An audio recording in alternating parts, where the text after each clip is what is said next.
achieved.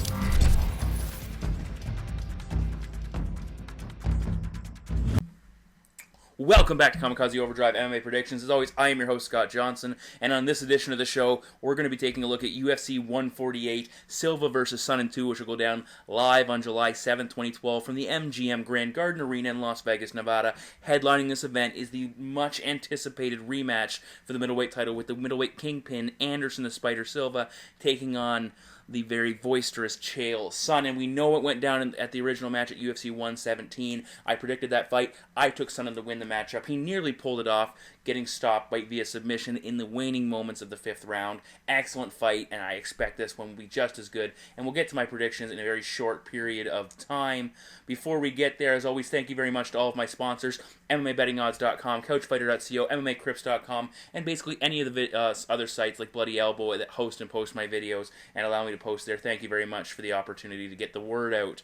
Now, as always, KamikazeOverdrive.net, the bet packs will be available for this event, breaking down every fight based on betting odds, putting my parlays together, my confidence list, which was a perfect 5 for 5 last time, my value list, which I nailed the number one value pick on it. I also nailed another big upset at the last event, UFC 147, taking Hakran Diaz to defeat Yuri Alcantara. Milton Vieira, I also had him. He had a draw, which, you know, you weren't a loser in that situation. You just got your money back. So again, betting packs UFC 148 available. Also on the website, the prediction contest for UFC 148. If you win, go to the forum, check it out. Make sure you post in that thread, follow the rules. If you win, you'll get the bet pack for the next event, which is a double event. I don't want to get into that either way. Also, my two writers at Kamikaze Overdrive, Joel Riche and Joe Caparelli, doing a little head-to-head prediction contest. They've broken down each of the 6 fights in their own little way on the main card and provided predictions. You can check them out on the website as well and see what they have to say.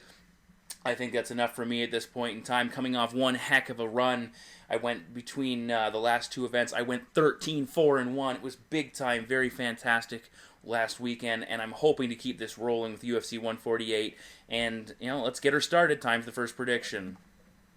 And again, like I mentioned in the last podcast, I put the intro on as the same, but on this half of the podcast, I'm going to be looking at the 6 main card fights. Again, please, if you're interested in the preliminary picks, you can go back and check out my preliminary podcast available at kamikazeoverdrive.net or on my YouTube channel.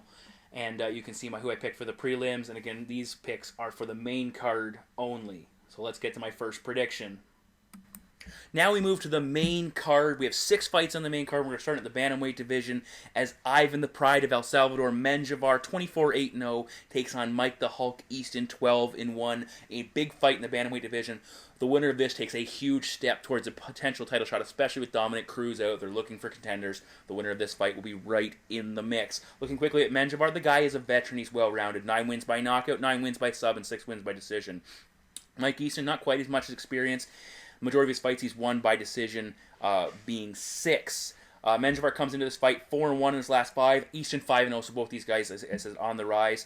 Easton 2-0 in the UFC, defeated Byron Bloodworth by TKO in his first fight, followed it up with a decision win over Jared Papazian in a very entertaining second matchup. Menjivar's last 3, a spinning back fist or elbow. He broke Charlie Valencia's nose and TKO'd him, followed it up with a decision win over Nick Pace, and then submitted John Albert in a very entertaining but short fight that saw a lot of action in a short period of time. Physically, these guys match up fairly well. One advantage, certainly Mike Easton's 70-inch reach compared to only 64 for Menjivar. So if Easton is able to use the striking out from the distance, he will have an advantage there, but I really don't see him doing that. Overall, the striking technique, I give the advantage to Menjivar. He's a little unorthodox. He really likes those spinning attacks, especially those spinning elbows, and I give him an advantage there. I don't think Easton mixes things up quite as well. Mike Easton has a tendency to be a little bit of a slow starter. He got off to a horrendously slow start against Byron Bloodworth using that Dominic Cruz, and he trains with Dominic Cruz, a Dominic Cruz style footwork that basically mounted no offense. Against Jared Papazian, they did get going, they fired right away, so he kind of got out of that. But I've gone back and watched some of Easton's previous fights, and I watched his victory over John Dodson outside of the UFC, and I wasn't impressed with Easton. In fact, I thought Dodson won the fight. Easton got maybe a home turf advantage nod in the decision. I thought Dodson should have got the win. Also, he had a win over Chase Beebe, and a lot of people, again, felt Beebe had won that fight easily over Easton. Again, Easton got a favorable nod from the judges.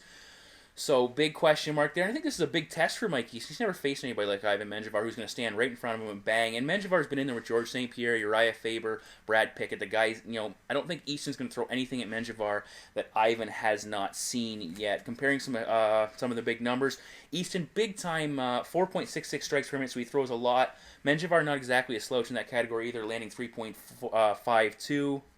Certainly there. One thing Easton does not do, he does not use a lot of takedowns. He'll use the odd one, but not on the level that's going to really affect a fight. And that's one thing Menjivar struggled with. In his WEC debut loss against Brad Pickett, the difference in that fight was the fact that Pickett was able to take Menjivar down and control him for a little bit. Even though Menjivar had a lot of success with the striking and hurt Pickett, it was the takedowns that were the difference. And I don't see Easton doing that in this fight unless he shows us something we have not seen before.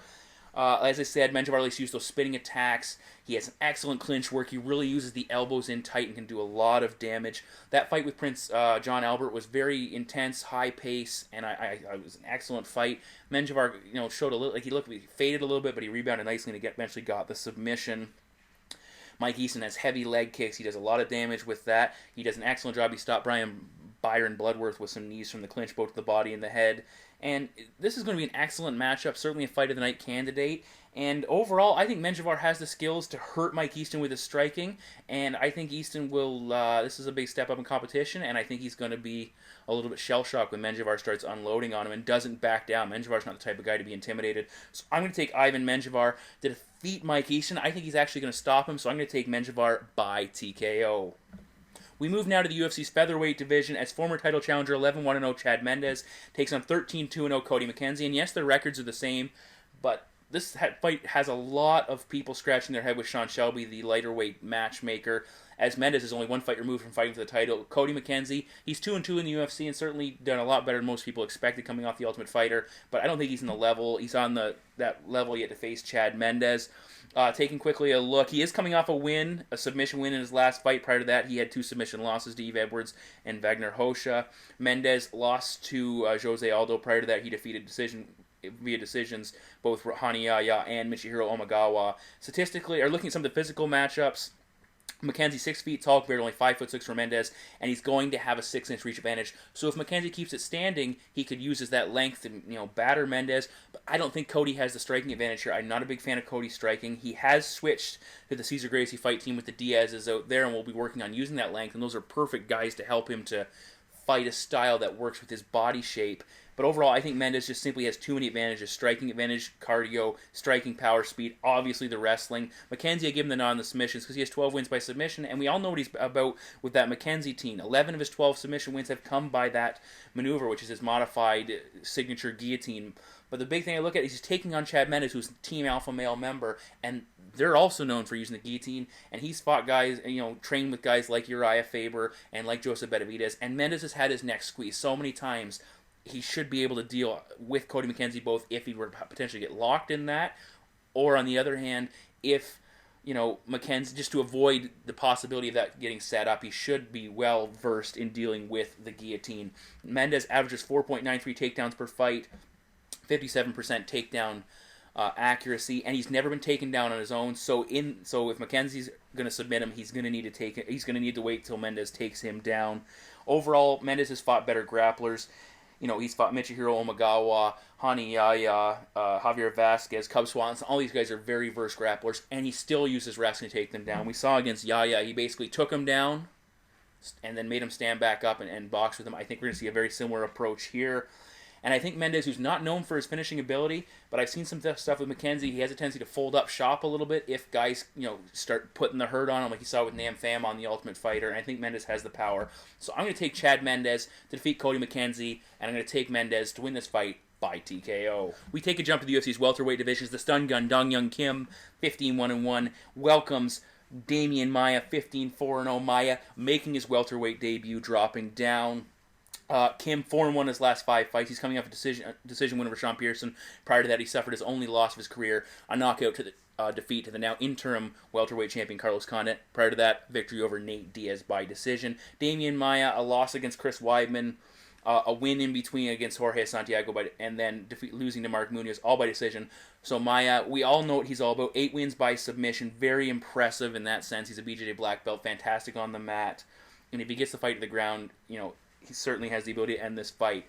Physically, looking at how these guys work out, Kim's going to have a 1-inch height advantage and a 4-inch reach advantage. So even though Maia's dropping down to a smaller division, Kim should actually be the slightly larger fighter, which is very interesting. One thing I want to touch upon, actually, is you look at Demian Maia comes into this. He's 34 years of age. I think, could the fight game be passing him by? I don't know. We'll have to wait and see how he fares in this match. Head-to-head advantages, striking technique and power I give to Kim. Maia has shown some improved striking since working with Wanderlei Silva, but still I give Kim the technical advantage, and I like his power as well. Speed, Kim. Wrestling, the grappling aspect of it. Submission obviously goes to Maia, but Kim's a judo black belt, so certainly has the advantages there. So, and cardio conditioning, I like Dong-Hyun Kim as well.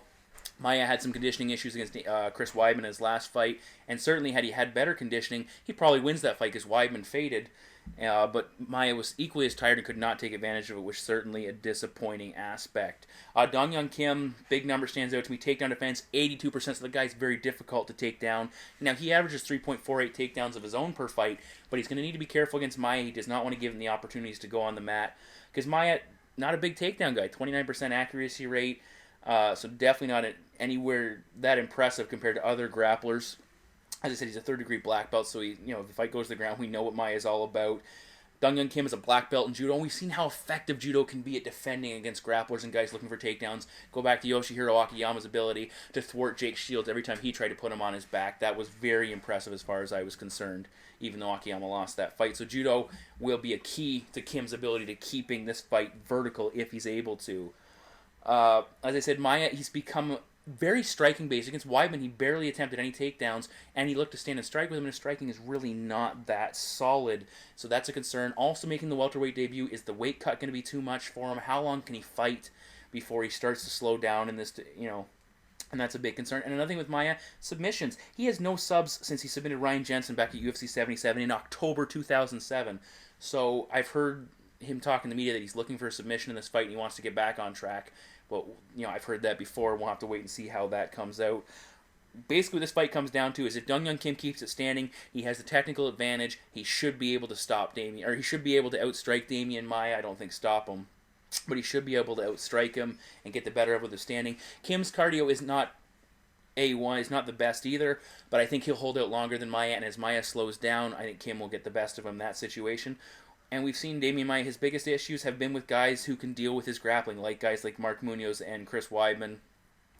So I like Dong-Hyun Kim, and overall, I think you can't stop Maia, but I'm going to take Dong-Hyun Kim to defeat Demian Maia by decision. Up next, we move to the UFC's middleweight division as Cung 7-2-0 welcomes back to the octagon Patrick Cote, 18-7-0. The Predator, 4-0 since leaving the UFC. Cung Le's made his UFC debut in his last fight, and he was stopped by TKO against Wanderlei Silva. Now, both these, you have to anticipate this is going to be a striking-based affair. Cung Le, excellent kickboxer, fantastic record there. Patrick Cote, fantastic chin and big-time power in his hands. Won 8 of his fights by knockout. Cung Le, all 7 of his victories coming by knockout.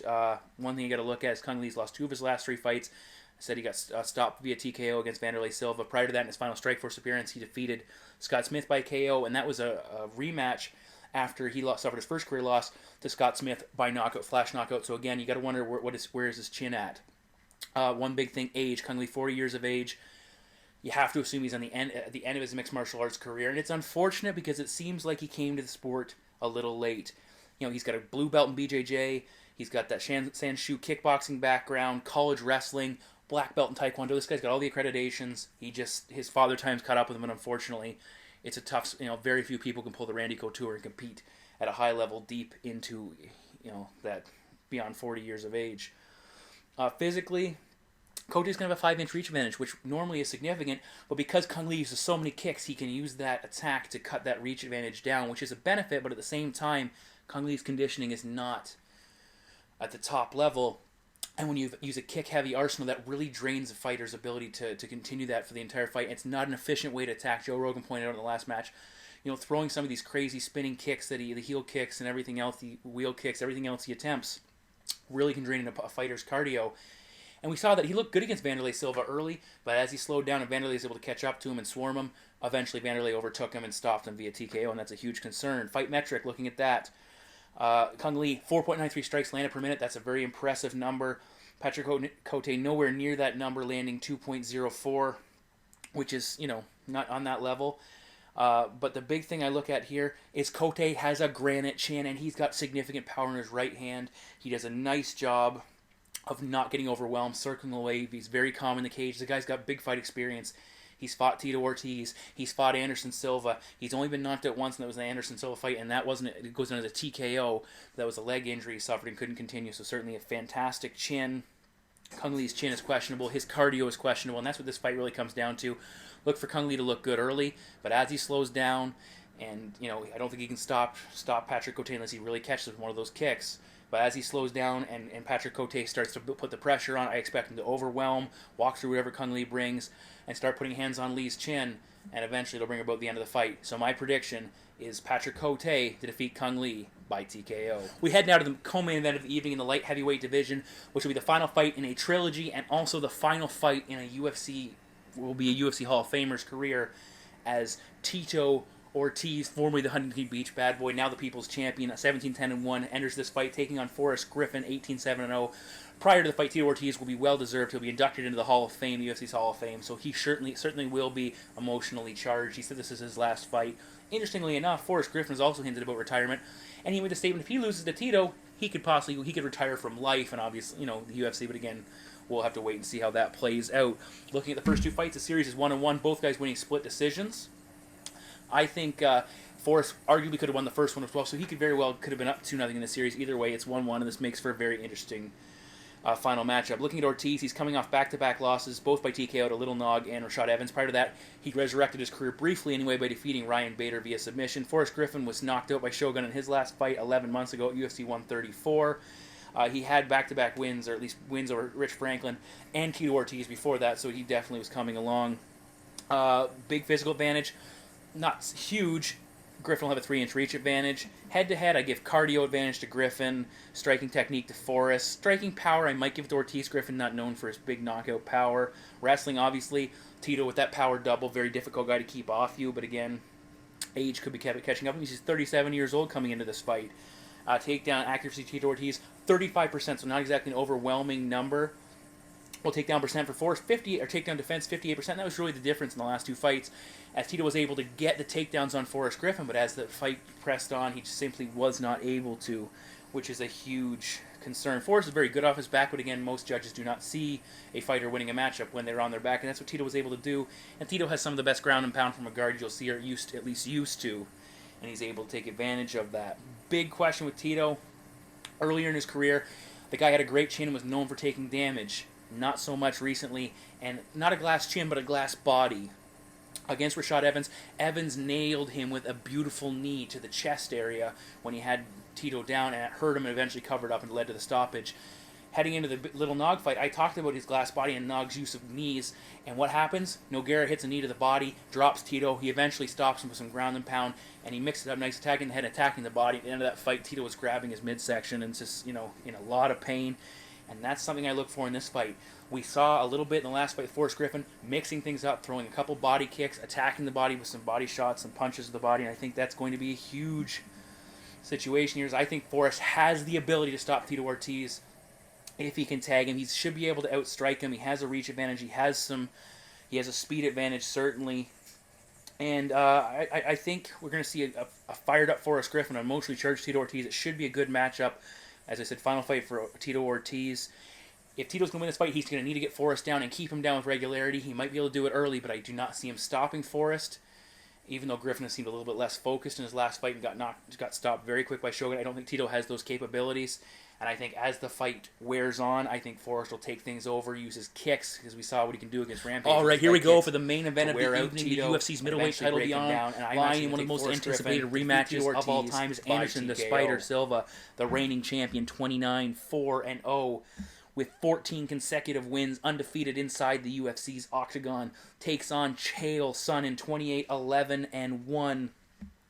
This is going to be an impressive matchup. Quickly looking at their past history, Silva wins over Yushin Okami by TKO, Belfort by KO, and submitted Sonnen in his last three. Well, Chael Sonnen coming off a decision win over Michael Bisping and a submission win over Brian Stann that came after the Anderson Silva submission defeat, came after his suspension, his long layoff following that fight, and what a first fight that was. I took Chael to win that matchup based on what I saw, and it really broke down the way I expected it to until Anderson Silva caught him in the final minutes of that fight and submitted him. It was an excellent fight either way, and I'm very much looking forward to the rematch. First thing, Anderson Silva, 37 years of age. Is the sport passing him by? He has not fought in 11 months. That has to be a concern. His last two fights have been anything but a grind, as he disposed of Yushin Okami relatively easily, defeated Vitor Belfort in quick fashion.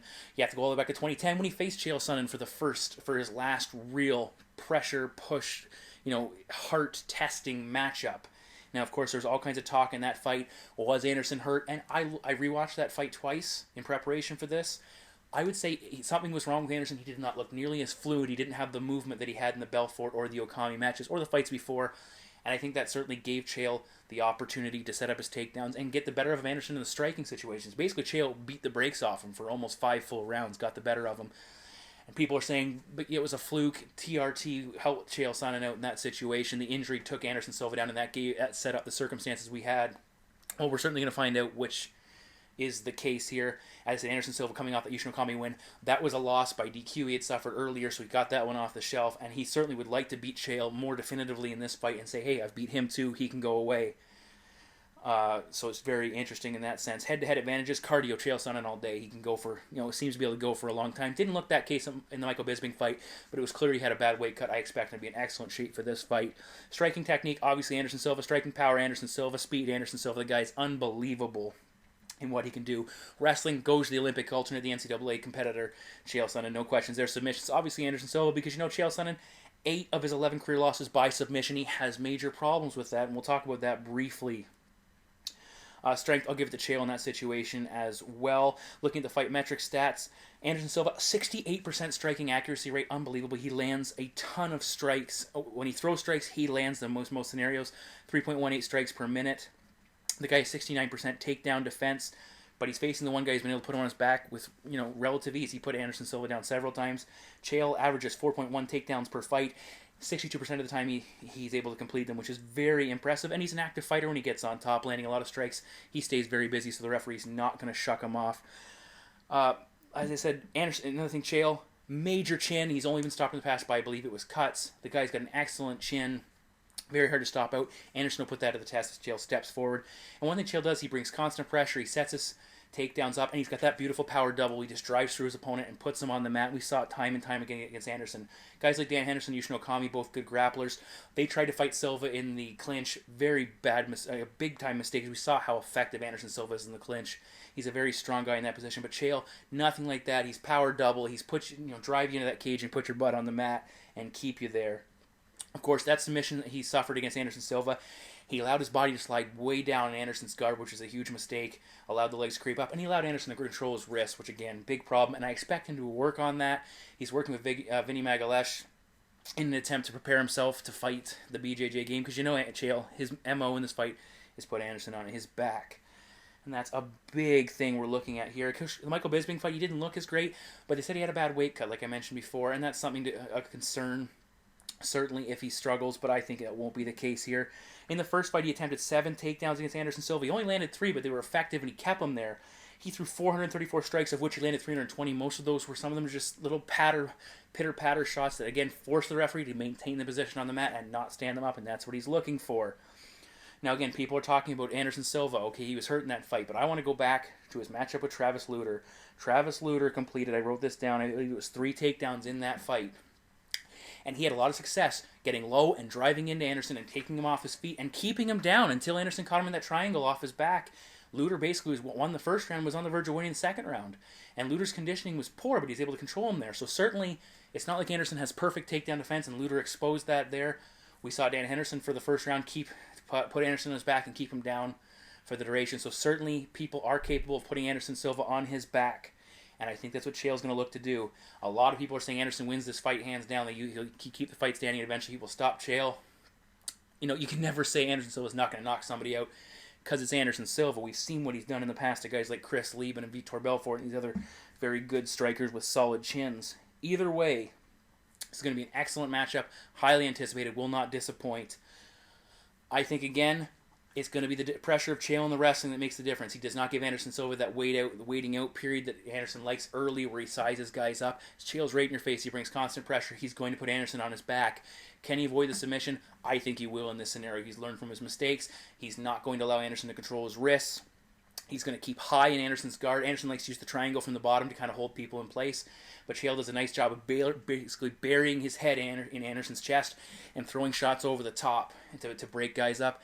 And I think this is going to be a repeat of the first fight. Maybe it'll be more competitive in the sense that Anderson will have a better chance standing early. Should be an excellent matchup. But my prediction is Chael Sonnen to defeat Anderson Silva by 5-round decision and become the new UFC middleweight champion.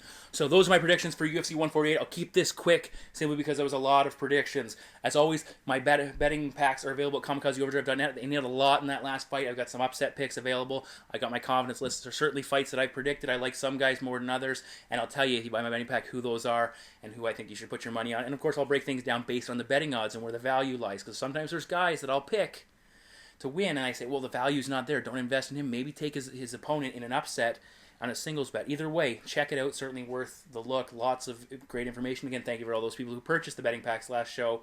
Greatly appreciated. Also, if you don't want to spend the money in the betting pack and want to take a chance and maybe check it out anyway, they're always available after the event in my recaps. Or you can enter the UFC 148 betting pack competition where you predict UFC 148's fights in the forum. You'll see the thread, follow the information there. Post it. If you win, I'll send you the betting pack password for the next event. Absolutely free. Check out Joe Caparelli and Joel Riche's breakdowns and predictions for the main card, also available at KamikazeOverdrive.net. Thank you very much to my sponsors. This is getting longer than I hoped it would be. Thank you very much for listening, as always, to all my fans. And I will see you back here next time for the next event. Kamikaze